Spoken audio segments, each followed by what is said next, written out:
I just wanted to hug them all.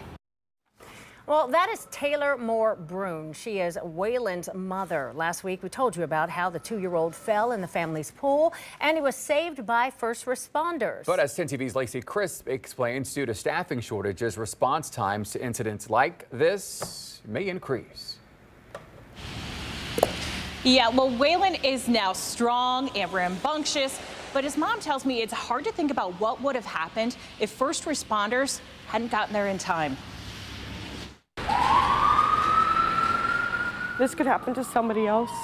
I mean, we've been here and they've gone on accidents, they've gone on falls. Like, the community needs them as resources to help get them where they need to be.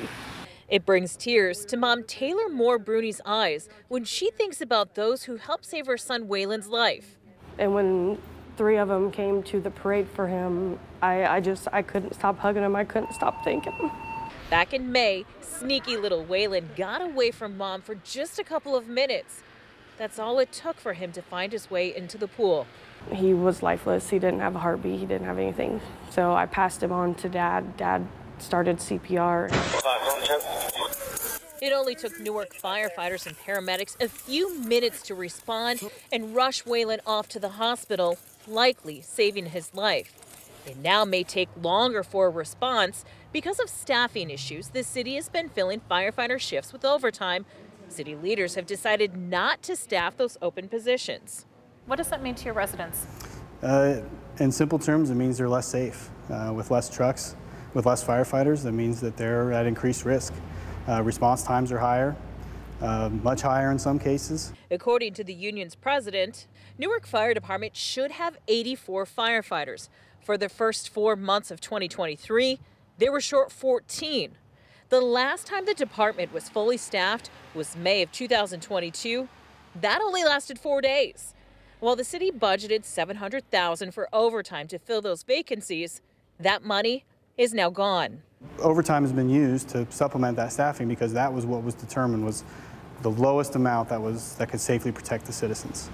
Well, now we've lowered that bar to save money. There are typically 19 firefighters working a shift. Now there are 16. That means a fire truck and an ambulance may be out of service, which Union President Kevin Garwick argues will increase the time it takes for firefighters to get to your emergency. When you see a potential 7-figure overtime bill for an entire year, it's very concerning. I understand that. We understand that.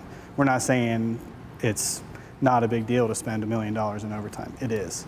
But you have to ask, what are you getting for that cost? For Taylor, her son's life is worth every penny.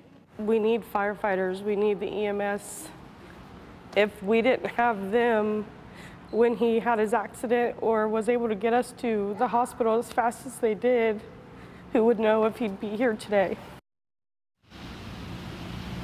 So the city has recently hired 9 firefighters, but that means they're still 5 short. Now, I reached out to the mayor, the city council president, and the safety director for a comment for this story. None returned my calls. Reporting live, Lacey Crisp, 10 TV News.